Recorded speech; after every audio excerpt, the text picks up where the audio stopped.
The enigmatic ruins of Egypt have long been objects of fascination. 2 days stand out in the quest to understand this ancient civilization, the discovery of the tomb of Tutancâmon, and the deciphering of the Roseta stone.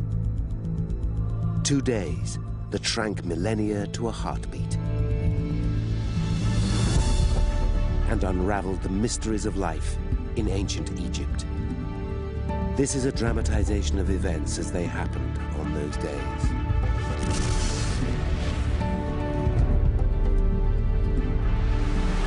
It's 1922. Gandhi is jailed for questioning British rule in India. Benito Mussolini is elected the first fascist dictator in Europe. The USSR has become the world's first communist state. And in Egypt, Howard Carter is about to make the most amazing archaeological discovery of all time. Valley of the Kings. The ancient burial ground of Egypt's pharaohs.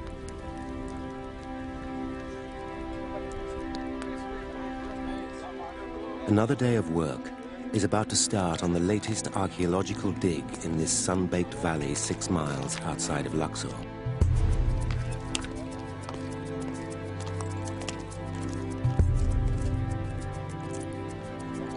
Okay. 3,000 years ago, the kings of ancient Egypt were mummified and laid to rest here, in tombs furnished with all the wealth and luxury they would need for the immortal afterlife.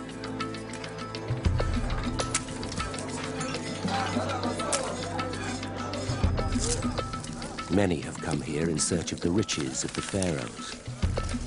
So far, not a single tomb has been found intact. Still, every day, the Englishman called Carter comes here to dig in the Valley of the Kings.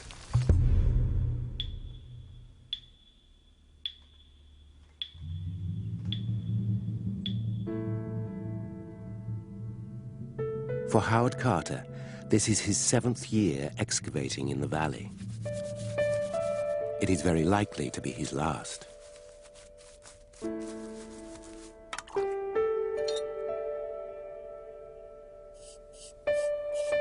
With nothing more than a few broken jars to show for his investment, Carter's financial backer has told him that this is the last season he will fund the dig in the valley.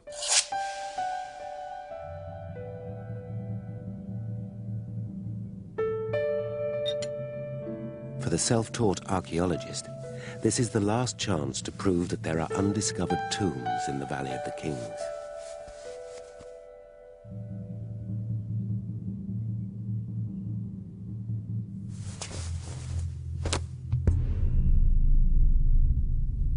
Carter's sponsor is up early.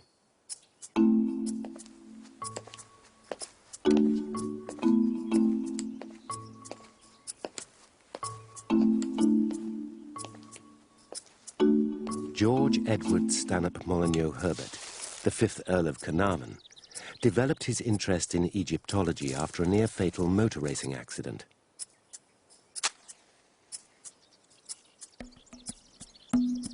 Recuperating in Luxor, he found hunting buried antiquities the ideal sport and employed Carter as his archaeologist.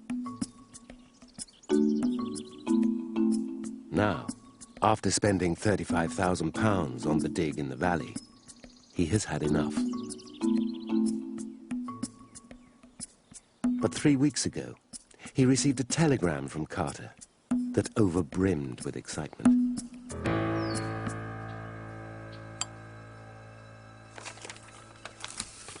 At last have made wonderful discovery in the valley. A magnificent tomb with seals intact. Recovered same for your arrival. Congratulations, Carter.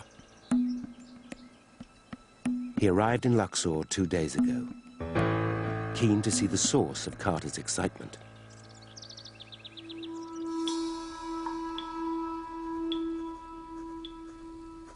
Today, Carter is only too aware that his telegram may have been premature.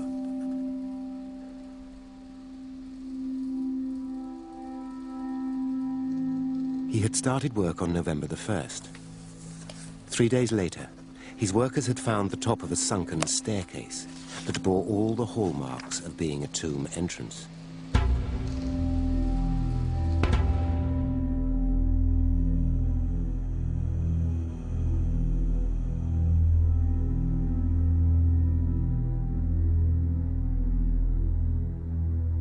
Carter had promptly telegrammed his patron. But further work had revealed the entrance might not be all he had hoped for. I was puzzled by the smallness of the opening in comparison with other royal tombs in the valley. Its design was certainly of the 18th dynasty. Could it be the tomb of a noble, buried here by royal consent? Or was it a royal cache? There was nothing to tell me.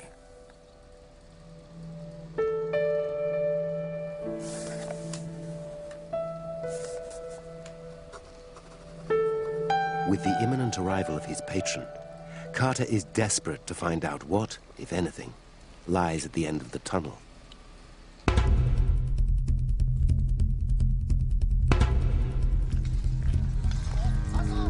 Carter arrives at the dig and checks on progress with Rais Ahmed.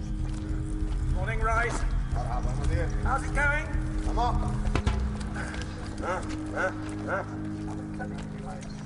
Things are not looking good. Amidst the rubble in the tunnel, his workers have found shards bearing the names of 4 different pharaohs. These conflicting data led us to believe that we were about to open a royal cache, that from the evidence had been probably opened and used more than once. Not only is the intact tomb he promised Carnarvon looking less like a tomb, Very good, thank you. it is far from intact.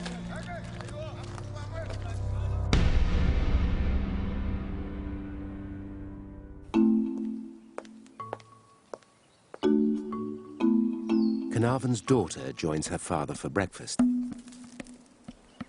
what's the plan for today? Lady Evelyn Herbert has no interest in archaeology, but given her father's fragile health, she's come along to keep him company. It is a mixture of intrigue and sportsmanship that has brought Carnarvon to Luxor. Carter had cried wolf before.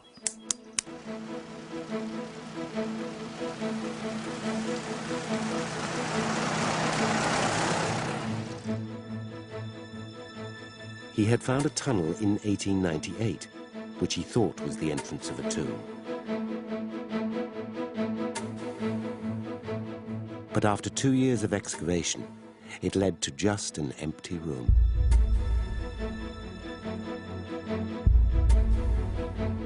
Could Carter have discovered an intact burial chamber this time? Or will he be made a fool of again?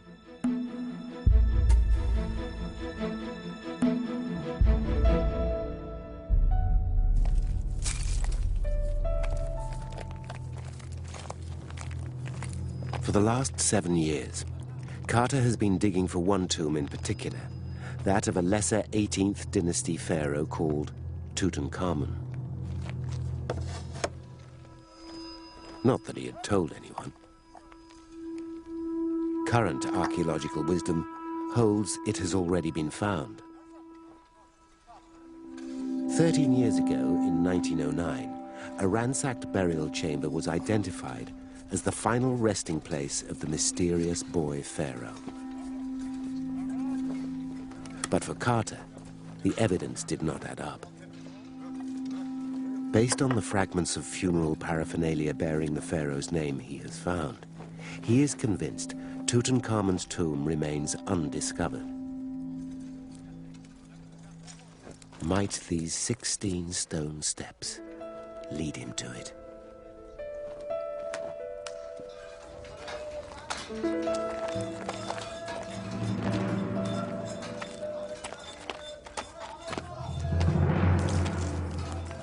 Things going well?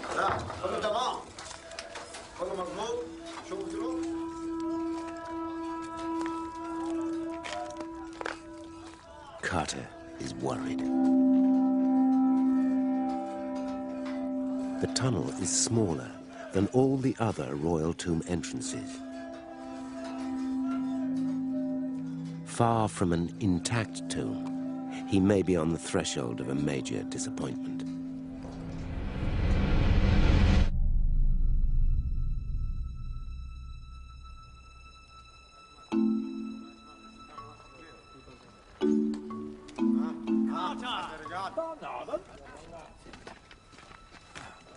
Carnarvon arrives at the dig in time for lunch.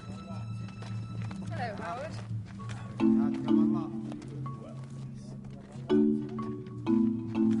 How was your journey? Carter updates his patron on the progress made clearing the tunnel. He omits to tell him of his private fear.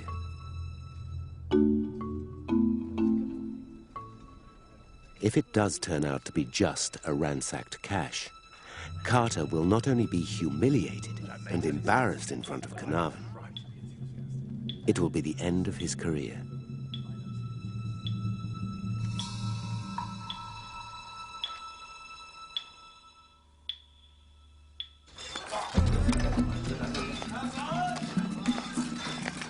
As the temperature in the valley soars, the slow process of excavation continues.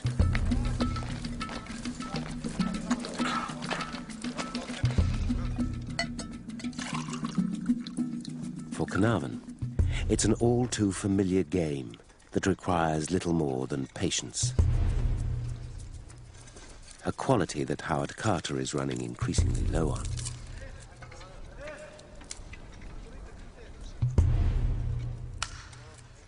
Then, just after 2 o'clock, Reis Ahmed calls Carter to the tunnel. Oh, Mr. Carter! يا Mr. Carter! تعال مبروك في حجر مكتوب!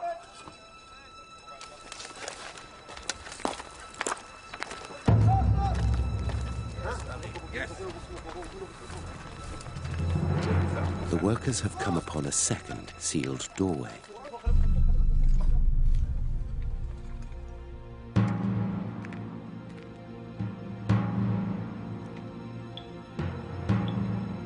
What lies behind it? The entrance is so plain that Carter remains convinced that he has found not a royal tomb, but a cache.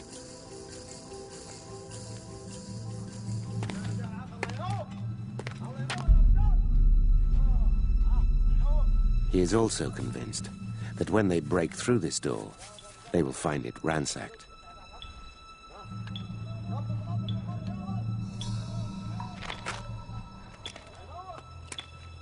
Carter prepares for the moment of truth.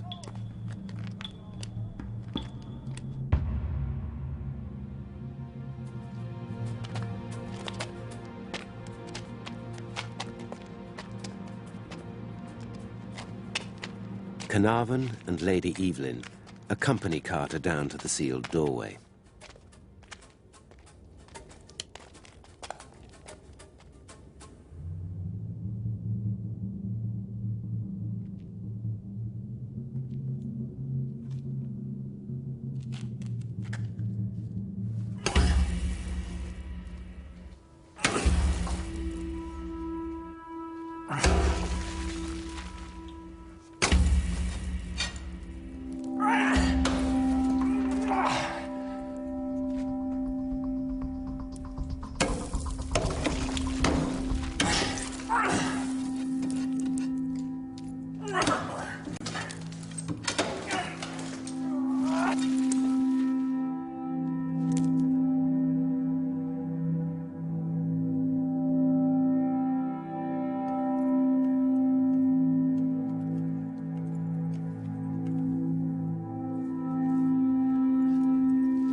After making a tiny breach in the top left-hand corner, Carter uses a candle to ensure that the air within is not toxic.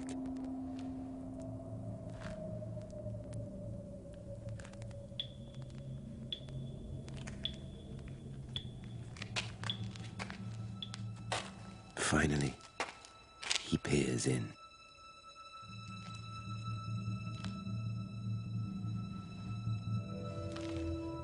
Lord Carnarvon, unable to stand the suspense any longer, inquired anxiously. Can you see anything? It was all I could do to get out the words. Yes, wonderful things. These 3 words will become the most famous in the history of archaeology.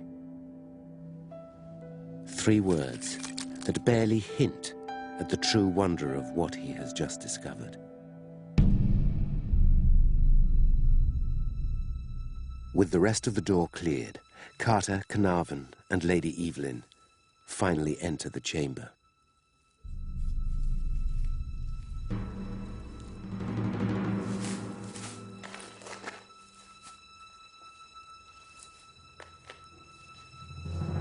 What they see is beyond their wildest dreams. Our sensations were bewildering and full of strange emotion. Was it a tomb or merely a cache? Crammed from floor to ceiling, an awesome array of funeral furniture and ritual objects. Couches, thrones, chariots, everything a king would need to live in splendor in the afterlife. And enough evidence for Carter to believe he might just have found the tomb of the boy pharaoh, Tutancâmon.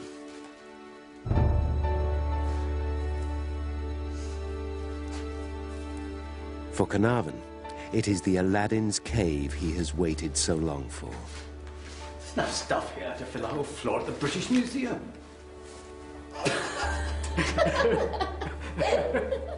But Carter realizes, if it is Tutankhamun's tomb, it is missing one key item. There is no coffin, no trace of any mummy. The explanation gradually dawned upon us. We were but on the threshold of our discovery. What we saw was merely an antechamber.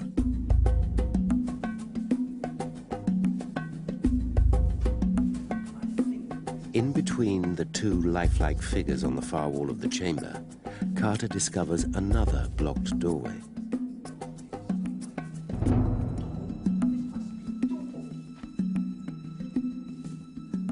Behind the guarded door, we should find the pharaoh lying.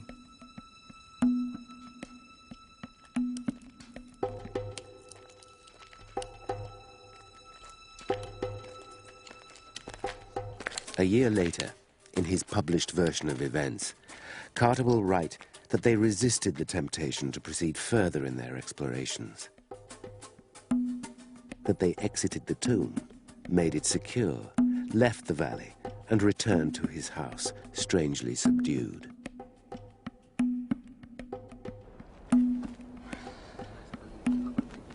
Carter, let's pause for a drink. But that's not the whole story.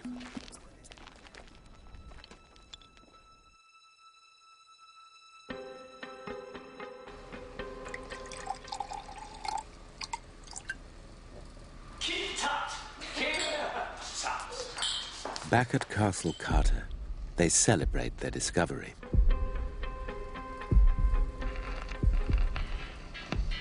Whiskey is one of Carter's few luxuries, and one he always has at home.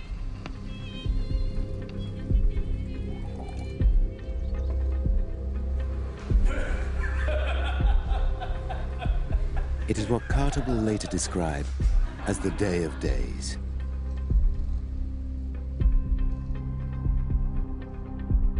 But despite the wonderful things he has seen, Carter is still perturbed.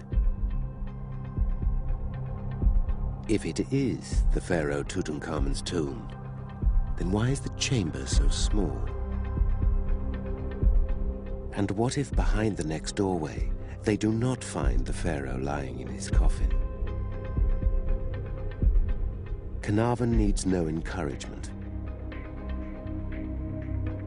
Howard Carter makes one of the boldest decisions of his life, one that contravenes the strict rules governing the dig and runs counter to his years of good practice as an archaeologist.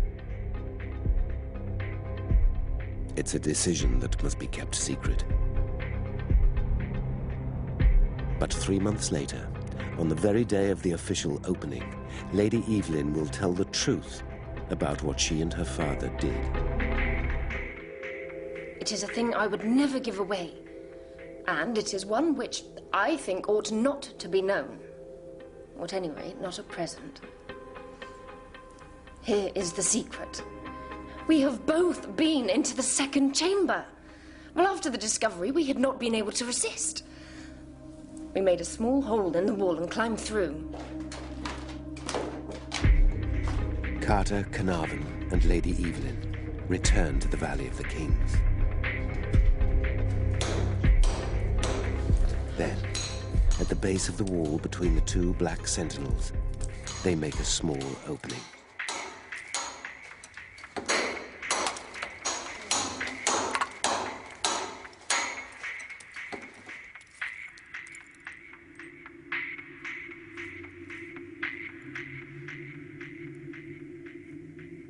Crawling through the hole, Carter finally finds what he has been looking for.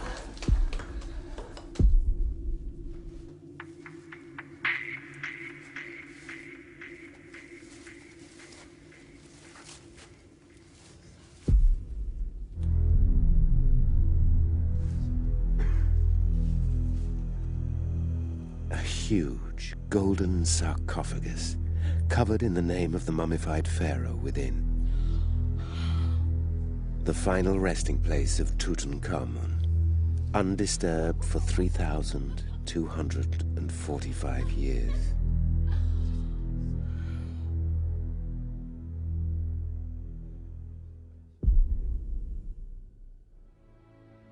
When they squeeze back into the antechamber, they disguise the hole with a basket and some rushes. Several items are taken during this secret visit. An ointment box and a small ritual figure are seen at Carter's house over the next few days. Whether taken as souvenirs or to authenticate the tomb is not known. Both items will later be dutifully catalogued.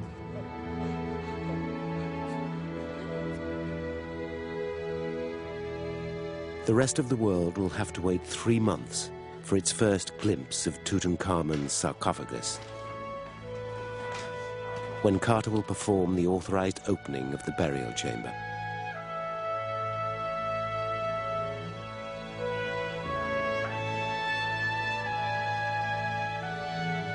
It will take Carter almost a decade to record and remove the contents of the tomb. Lord Carnarvon will not live to see his work through. Within 5 months, he will die of blood poisoning, fueling belief in the curse of Tutankhamun. Removed to Cairo, where they remain to this day, the amazing contents of Tutankhamun's tomb finally give immortality to a pharaoh who had long been forgotten. No one would have even known his name had it not been for an amazing breakthrough 100 years earlier. It's 1822. The Galangung volcano erupts, killing 4,000. Brazil has declared independence from Portugal. Mary Ann Mantell has discovered the first dinosaur fossil. And in Paris, France, one man is about to unlock the mystery of Egypt's ancient language.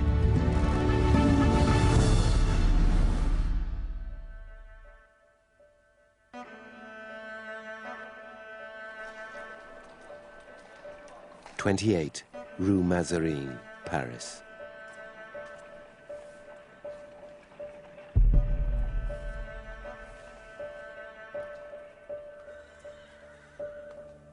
Jean-Francois Champollion has spent the morning hard at work in his attic study.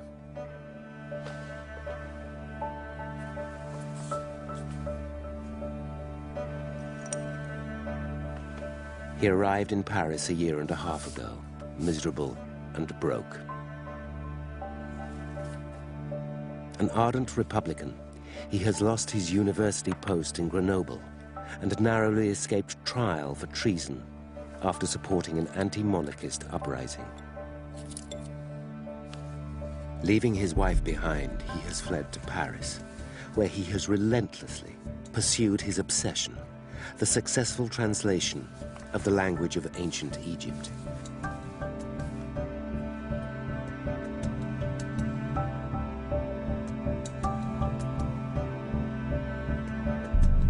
It is not a particularly novel quest. The hieroglyphics that adorn the pyramids and temples of Egypt have mystified the greatest minds of the age. Covered in a language of pictures no one can understand, Egypt's ruins are nothing more than piles of enigmatic stone. Even the most basic information about this ancient world is unknown, kept secret by a language no one can read.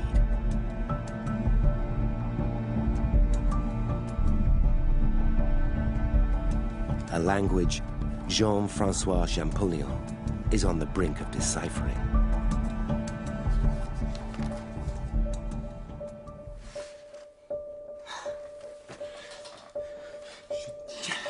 Je tiens l'affaire. Je tiens l'affaire. Champollion has always believed that the picture writing of ancient Egypt could be read.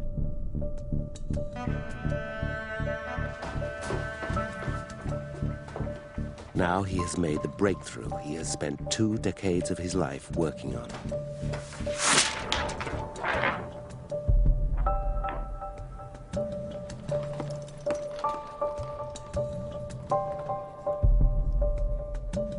He has not just proved his theory,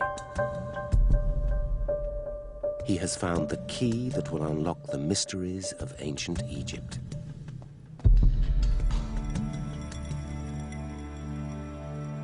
There is only one person he can share his breakthrough with, his brother, the assistant to the secretary of the Institute of France.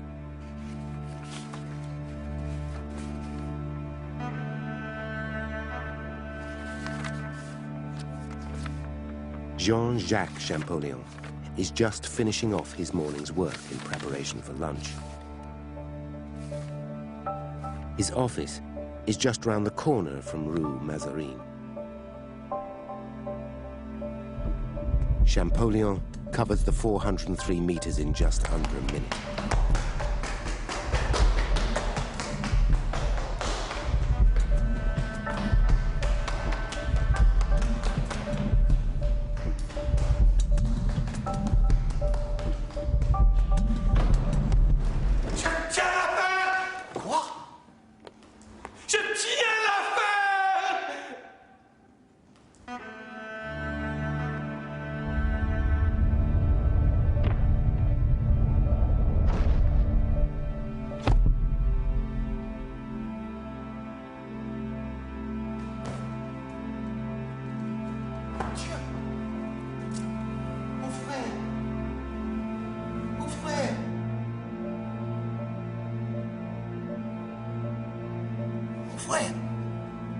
The man who has just cracked the secret language of the pharaohs appears to be taking his amazing breakthrough to the grave.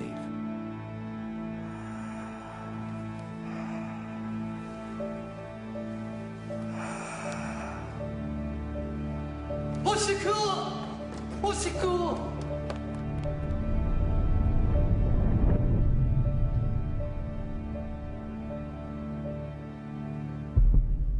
The object that inspired Champollion to start his quest was made 2 millennia before he was even born.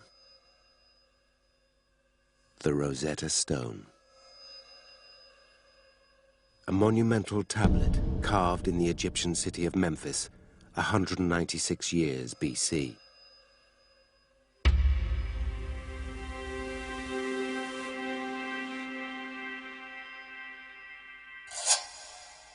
The text on the stone was carved in 3 scripts.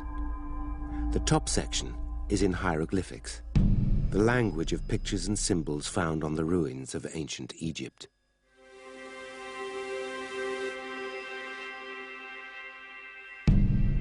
The middle section was carved in hieratic,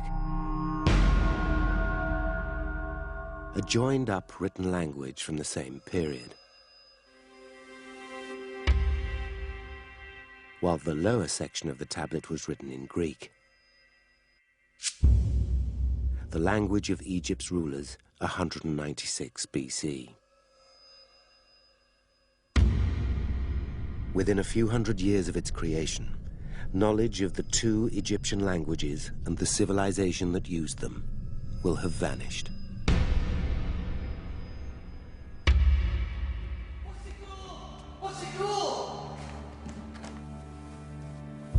Currently unconscious on the floor of his brother's office, Jean-Francois Champollion was just 8 years old when the Rosetta Stone dramatically came to light.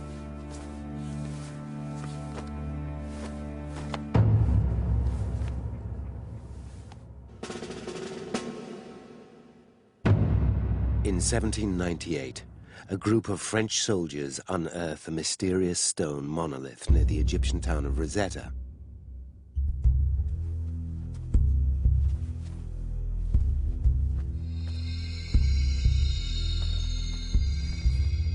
Napoleon Bonaparte's invasion of Egypt is in full swing. With his army come 151 scholars and scientists, their mission to claim the cradle of civilization for France. The black basalt tablet is clearly an object of significance. It is 114 centimeters high, 72 centimeters wide, 27 centimeters thick, and weighs 720 kilos. But it is the writing on it that really interests them.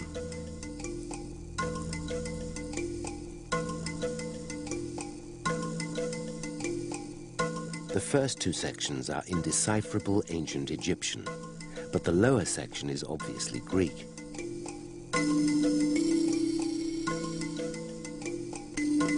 Translating it, they learn the stone tablet is an expression of homage to the ruler of Egypt, Ptolemy. But it is the final sentence that excites them.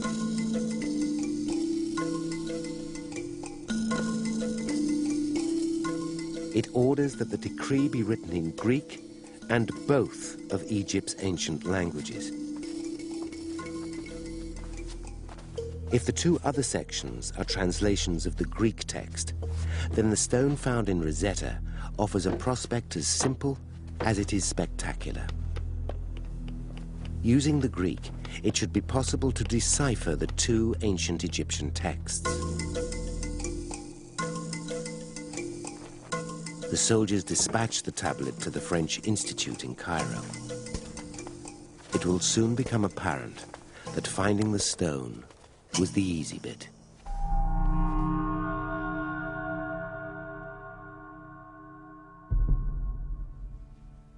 "23 years later, and the man who has just unlocked the language of the Rosetta Stone lies unconscious in his brother's office.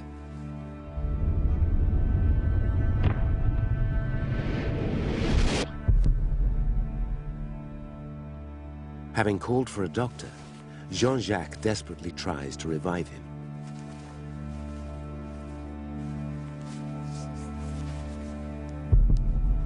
He has encouraged and supported his brother throughout his life. When the younger Champollion was just 9 years old, it was Jean-Jacques who arranged for his private tuition in Latin. It was 1799, the same year the Rosetta Stone was due to arrive in Paris from Egypt. Already hailed as the gem of antiquity, academics eagerly awaited the stone in France. it never arrived. In Egypt, Nelson defeated the French at the Battle of the Nile. With British soldiers at the gates of Cairo, the French petitioned for an armistice that would allow them to keep the Rosetta Stone and other treasures they had acquired.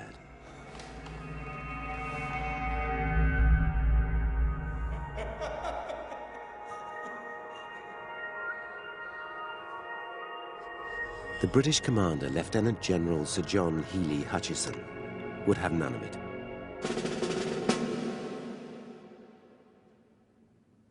Since the fate of arms has decided against you, I demand the execution of the surrender on this point. I demand all these objects, and you may be sure that I shall not let a single part of them leave for France. The Rosetta Stone arrived in London in 1802. The race to translate it was on.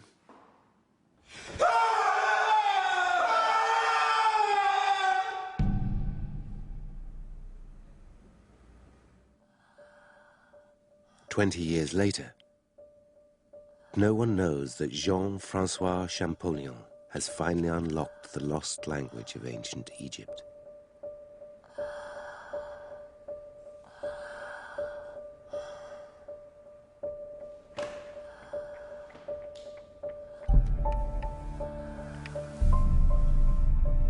Champollion's fascination with hieroglyphics started when he was just 14. At the age of just 18, he was made professor of ancient history in Grenoble. And the following year, in 1810, he had delivered his first paper on the stone. The inscription on the Rosetta Stone presents the Greek name of Ptolemy. It could not be expressed in the hieroglyphic part of this monument if these hieroglyphs did not have the power to produce sounds.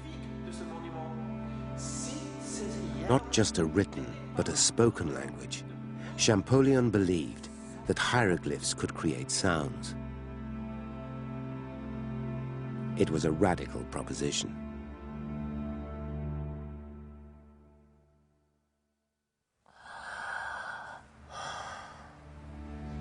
Today, and Champollion has successfully read a hieroglyph.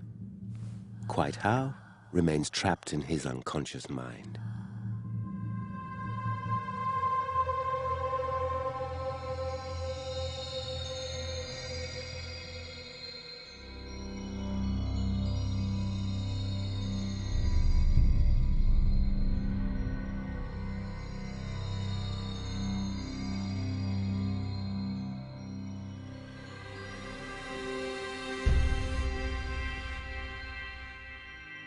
From reading the Greek section of the stone, it was assumed that the lozenge-like cartouche contained the name of Ptolemy.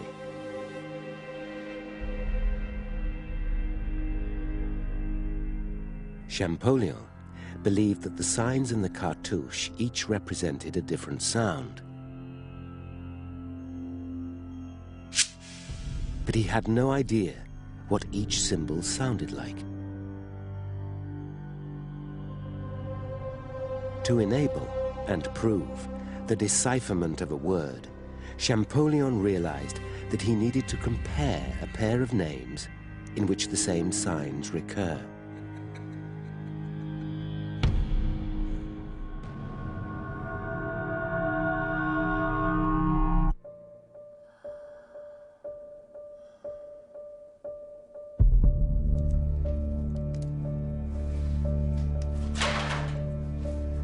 Champollion had arrived in Paris in 1821.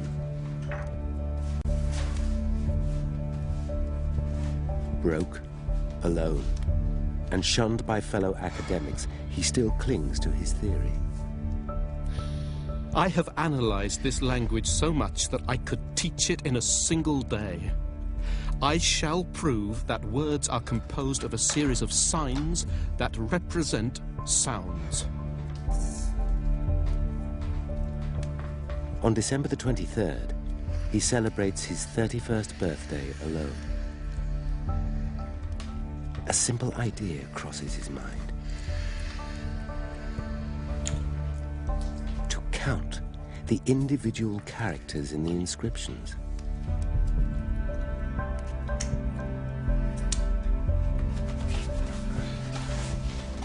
He works out that 486 Greek words correspond to 1,419 hieroglyphs.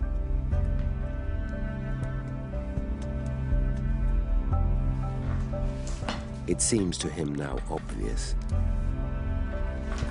Hieroglyphs cannot represent a full word. Each one must represent a sound, a part of the word.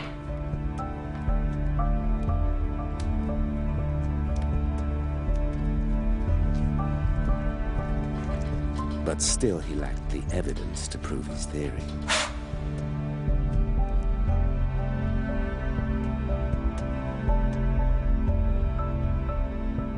The material Champollion so desperately needed arrived earlier today, on the morning of September the 14th, 1822.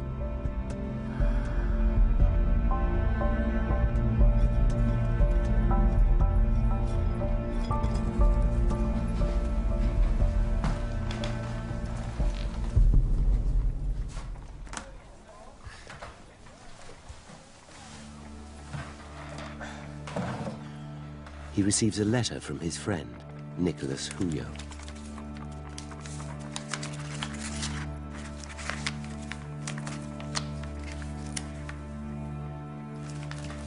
Huyot has recently returned from an expedition to Egypt, traveling south in the Sudan to the recently excavated ruins of Abu Simbel. Champollion has never been to Egypt. His work has had to rely on other people's accounts.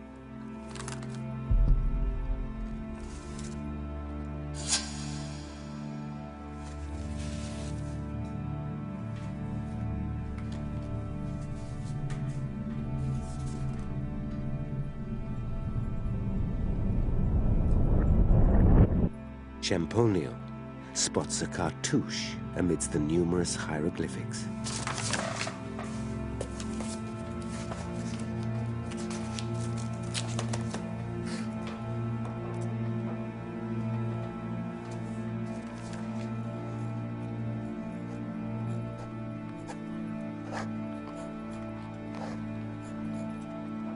He knows from the cartouche of Ptolemy on the Roseta stone that these lozenge shapes contain names.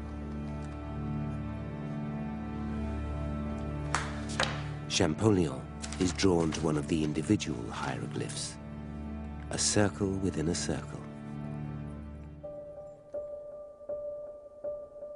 If the circle were the sun, what sound could it represent?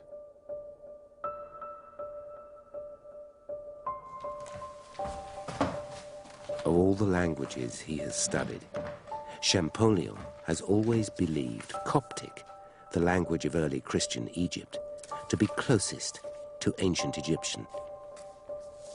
In Coptic, the word for the sun is Re.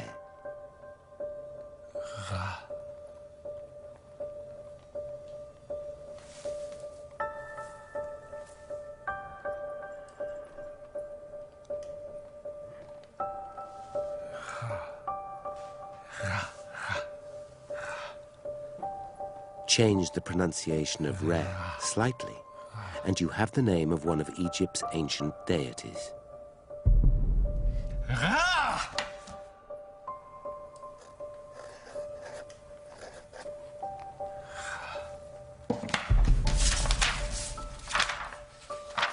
He thinks he has found a symbol that represents the word for Egypt's sun god in a cartouche.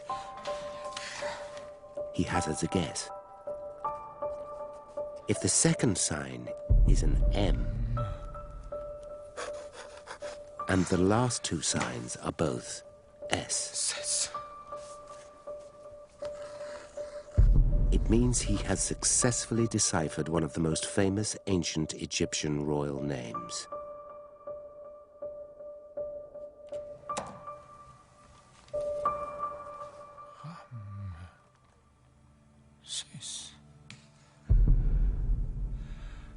Ramesses! Ramesses! Ramesses. Champollion has not just found the name of an Egyptian pharaoh. He has done something no one else thought possible. He has read a hieroglyph. His mounting excitement is tempered by the dreadful fear that this flash of inspiration may be a fluke. A lucky coincidence to mock his 22 years of fruitless study.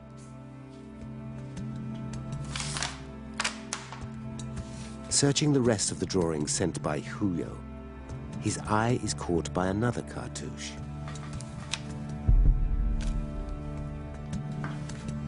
Above the same signs that he has just assumed to be an M and an S is a picture of a bird.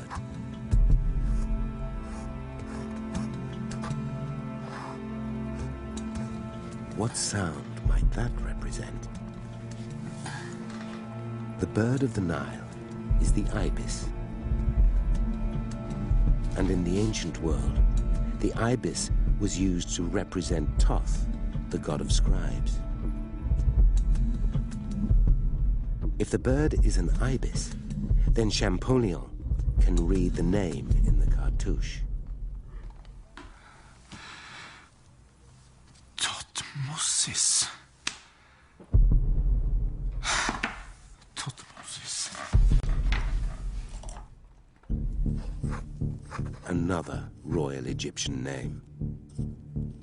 At last, he has confirmed and proved his theory. Hieroglyphs represent sounds, which work together to make words which can be spoken. Tutmosis.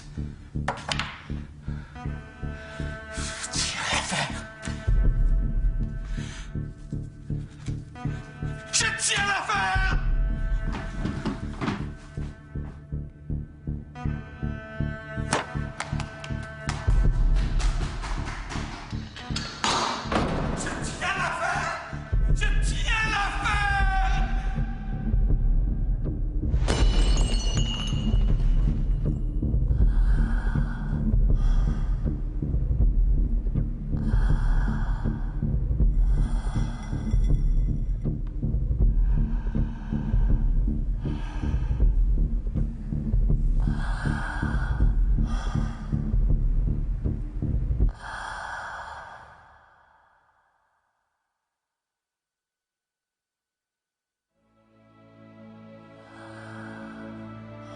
Champollion spends the next 4 days in bed.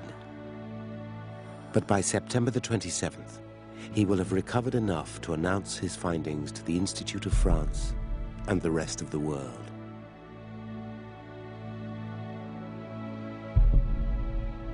His breakthrough is the first step in the successful translation of the hieroglyphic language of the Rosetta Stone.